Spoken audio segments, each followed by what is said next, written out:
سواد کرنٹ افیرز پروګرام کې باندې یو پیر بیا د سواد تحصیل کبل خبرې اترې کوو چونکې تاسو ته معلومه چې دغه یو غټه ستونزه په سوو جوات بند شوی اوس دوباره سوه چې دغه کار بند شوی دی او دا پروجیکټ چې دی دا د مراد سعید پروجیکټ دی او یقینا چې دا د علاقې لپاره یو ډیر اهم مقام لري. دا هغه تحصیل دی چې په دې کې تقریبا هغه غټې مضبوطې ادارې دي چې پای کې زمونږ چاوني ده دلته، زمونږ ایرپورټ ته او زمونږ اف سی کیمپ ته دلته ګاب کورس ته او پولیس لاین دی او ټول په دې لاره باندې سهار مازدیګر تګ راتګ کوي. نو هغو له هم پکار دي چې هغه په دې زد کې بي کمپنۍ خلاف اکشن واخلي. خو هغه سیدې منځ کې سټاپ شو، بیا چا وی چې دې کې څه رکاوټونه دي چې تر هغې کې بیا موږ د سیکورټي ادارو والا سره د امتیاز نظامې سره ما ملاقات وشو. هغو یقیندیاني راکړه، موږ ټیکهدار ته وویل ان کې بي والا ته چې ته راشه خپل کار، هغه خپل کار شروع کړو. یو هفته کار وکړو، بیا کار بند کړو. نو زه دا وایم چې که فرض کړو تاسو دا کار دغسې کوئ، نو د کانجو عوام چې دی هغه بیا هم څه جذبات لري، څه دغه لري او هغه اختیارمند دي په دې خبره باندې بیا چې هغه بیا راوځي، هغه بیا احتجاجونه کوي، بیا به دا کوي، بیا به انتظامیه په هغې باندې اکشن اخلي چې ولې احتجاج دی. السلام علیکم برادرز کو عبدالله شیرین یو پیر بیا تاسو په خدمت کې حاضر یم. امید در به ساتم چې تاسو ټول به په خیر خیرت سره والله پاک نه مې دغه ارزو تمنا دا کم مشکلات کم ستونزې چې مته رامخې دي الله پاک ته په خپل قدرتونو باندې حل کړي.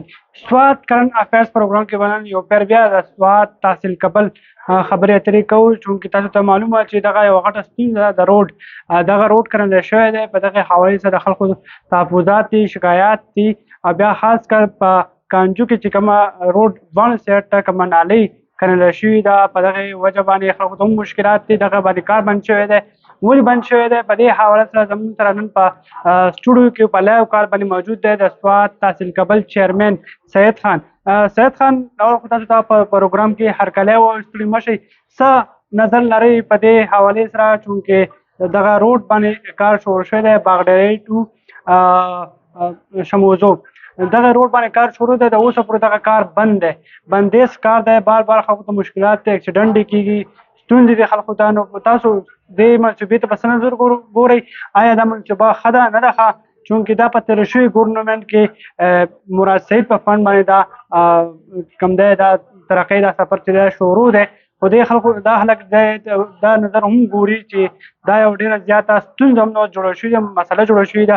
تاسو په دې حواله څه غواړئ؟ بیا خاص کر دا کومې نالۍ په حواله چې تاسو کوم یعنی چې دغه نالۍ باندې کار بند شوی، وپېرې بند شو، وپېر بیا تاسو کولاو کو په سوو جوات بند شوی، اوس دوباره سوه چې دغه کار بند شوی دی. خپل تاثرات هم سره شریک کړئ. جی عبدالله خان، څنګه چې تا خبره وکړه زمونږ د شموزو نه والا او د باغډیرۍ پورې کم روډ چې دی هغه نن سبا ویران پروت دی، کنسته شوی دی. نو زه د دې بھرپور مذمت کوم او دا پروجیکټ چې دی دا د مراد سعید پروجیکټ دی او یقینا چې دا د علاقې لپاره یو ډیر اهم مقام لري. نو ځینې ملګري زمونږ دا خبره کوي عوام چې یاره د دې منصوبې څه ضرورت و او دا خو روغ روډ دې وکنسته. نو زه د دې خبرې مخالفت کوم. دا روډ چې جوړ شي دا ډېر ښایسته روډ وي او عوامو ته به د دې نه ډېر غټ سهولت وي، ځکه چې دا د پوره تحصیل کابل نه د دې نه عوام په دې طرف سفر کېږي، هغه کالا متروره پورې او هغه سیل کوونکي وروڼه زمونږ هم په دې طرف باندې راځي. نو یقینا چې د دې منصوبې ډېر اهم رول دی او خو د بده مرغه دا د زد کې بي کمپنۍ چې دا پروجیکټ چې دی دا هغو سره تعلق لري او هغه په دې باندې کار ډېر په سوسروۍ باندې روان کړی دی چې کوم روډ زمونږ د کابل نه والا د ننګولۍ پورې وران ویجاړ دغسې پروت دی، تر کولې دې کنستې دي او په هغې باندې روزانه اکسیډنټ کېږي د موټرسایکل او نور. نو یقینا چې ډېره د افسوس خبره ده او عوام د دې مشکلاتو نه روز روز تېرېږي.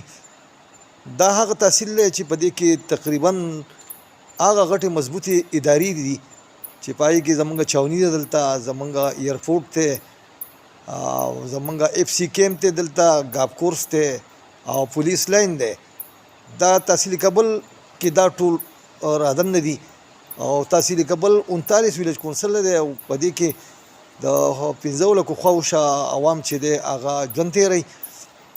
نو زه به دې خبرې بھرپور مذمت کوم چې زیډ کې بي والا کم د کابل نه والا د ننګوالۍ پورې کوم روډ کنستی دی او داسې پروت دی. نو دې باندې زمونږ د سیکورټي ادارې مشران، زمونږ د انتظامیې کوم چې ډي پي او صاحب دی، زمونږ بریګیډیر صاحب دی، ټول په دې لاره باندې سهار مازدیګر تګ راتګ کوي. نو هغو له هم پکار دي چې هغه په دې زیډ کې بي کمپنۍ خلاف ایکشن واخلي او وارنینګ کړي چې تا ولې روډ کنسته دی، ته خو دومره کار کوه چې څومره سمبالولی شي. د ننګوالۍ نه والا د کابله پورې دا روډ تا کنسته دی، داسې کنده پرېښی عوام به لازمن دا خبره کوي چې د دې څه ضرورت و. ولې چې هغه ځینې کار ته خلک وایي د دې نه کار ښه و، نه کار ته خبره ولې بوځي. دا خو یو ډېر لوی غټه منصوبه ده او ډېر لوی پیسې دي، ډېر لوی رول ادا کوي دا روډو. نو د دې خلاف دی خامخا زموږ سره انتظامیه سیکورټي ادارې افسران دي او دې کې ملګرتیا وکړي او د زیډ کې بي کمپنۍ خلاف ته خامخا ایکشن واخیستی شي. بل عبدالله خان تا د کانجو د نالۍ د ډرین خبره وکړه، نو دا د ان کې بي سره تعلق دی، دا پروجیکټ دغو دی، په دې باندې کار روانو او بهرحال هغه دومره تیز کار خو دې نه کوي، خو په هغې سلوم دا باندې کار روانو. خو چې سړی کار کوي نه موږ وایو ځکه کار روان دی، خو هغه سیدې منځ کې سټاپ شو. بیا چا وایي چې دې کې څه رکاوټونه دي چتر په هغې کې بیا موږ د سیکورټي ادارو والا سره د انتظامیې سره ما ملاقات وشو، هغو یقین دهاني راکړه. موږ ټیکهدار ته ووایو ان کې بي والا ته چې ته راشه خپل کار، هغه خپل کار شروع کړو، یو هفته کار وکړو، بیا کار بند کړو. حالانکه دغه ځای کې کانجو کې یونایټډ بینک دی، الایټ بینک دی، د هغې مخه ده، د هغې په مخې ته جنریټرې پرتې وي او په هغې باندې نالۍ تېرېده. نو هغو باندې موږ هغه جنریټرې پشپش پکې چوتې کړې او لر کړې او ان کې بي والا غایب شو. تر نننۍ ورځې پورې هغه ځای وران ویجاړ پروت دی د کانجو چوکه پورې. دا لږ په ځای دی، دومره کار نه دی. زه بار بار ان کې بي والا ته دا خبره کوم، خو هغو په دې یو غوږ باندې خبره اوري، په بل باندې ځي. نو زه دا وایم چې که فرض کو تاسو دا کار دغسې کوئ، نه د کانجو عوام چې دی هغه بیا هم څه جذبات لري، څه دغه لري او هغه اختیارمند دي په دې خبره باندې. بیا چې هغه بیا راوځي، هغه بیا احتجاجونه کوي، بیا به دا کوي، بیا به انتظامیه په هغې باندې ایکشن اخلي چې ولې احتجاج دی. نو دغې ته دې خبره نه پیایي او ان کې بي والا دې فوري طور چې دی د کانجو کوم نالۍ چې ده دا دې سر ته ورسوي او په دې چې کوم ډکنې دي، کوم منهولونه دي، در اوسه پورې دغسې سرتور پراته دي چې هغه 2 فوټه مربع سوري دي، په هغې کې سړی تاو شو جو لاس خپما څه مړ به وي. نو د دې به بیا څوک ذمواري، دا ذمواري هم بیا ټوله په دې په سر پرېوځي. دغه ډکنې دې هم کمپلیټ کړي او هغه د اوسپنې ډکنې دې په دې باندې ولګوي چې هغه وزن برداشت کولی شي، په دې طرف باندې خلک تېرېدی شي. نو ان کې بي والا ته زه وارنینګ ورکوم چې ته خپل کار فوري طور په دې باندې شروع کړه، کنه بیا به زه د بحیثیت تحصیل چیرمین مجبوره کېږم او ستاسو خلاف به زه ایکشن علم. چې بالکل ګران کتونکو تاسو د هغو خبرې واورېدې او هغو دغه مطالبه هم وکړه او هغه وایي چې دا کوم د ترقۍ دا سفر دی دا به روان وي، خو چونکې اوس مشکلات او ستونزې دي زیډ کې بي طرفه هغو دغه د احتجاج کال هم ورکړو چې لکه موږ مه مجبوره کوئ چې موږ احتجاج کال ورکړو او خلک راوځي او زیډ کې بي او د ادارو خلاف چې کوم دی هغه نارې وهي.